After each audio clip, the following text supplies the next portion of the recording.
अस्सलाम वालेकुम दोस्तों, कैसे हो? मुझे उम्मीद है कि आप सब सही होंगे। आज जो हम बात करने वाले हैं, 2-3 बड़ी खबरें हैं, उसके हवाले से बात करेंगे।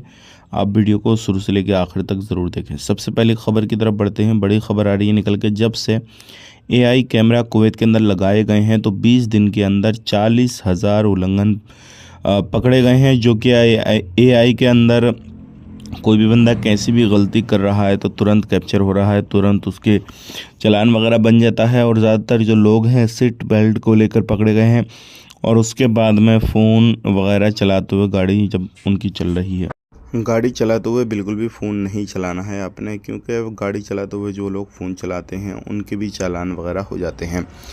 दूसरी खबर की तरफ बढ़ते हैं। दूसरी खबर आ रही है निकल के, जलेब, खैतानिया, महबूला, इन जगहों पे काफ़ी ज़्यादा जो लोग हैं स्ट्रीट वेल्डर, यानी कि जो लोग बिना लाइसेंस के दुकानें वगैरह लगा लेते हैं रोड पर, तो अब सरकार उनके बारे में कुछ सोच रही है और कह रही है सरकार के इनको सबको हटाया जाएगा।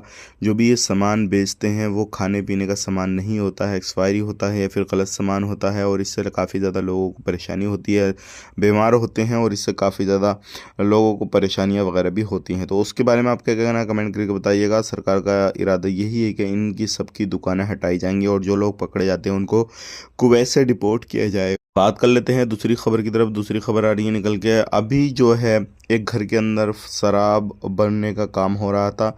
जैसे ही पुलिस को इत्तला मिली, उसका परमिट लेकर उसके बाद में घर में छापामारी की गई, तो वहाँ पे काफ़ी ज़्यादा सामान जो पकड़े गए शराब बनाने के, और कुछ लोग भी पकड़े गए। तो इस तरीके से आप कहीं पर भी कामकाज कर रहे हैं, सावधान रहें, सतर्क रहें, और ऐसे कामकाज बिल्कुल ना करें जो शराब वगैरह बनाने के, इनसे बिल्कुल आप बच के रहें। आज के लिए इतने ही। चैनल को पहली बार देख रहे हैं, सब्सक्राइब करें। आप अपना ख्याल रखें, अपनी फैमिली वालों का ख्याल रखें। Take care, bye bye.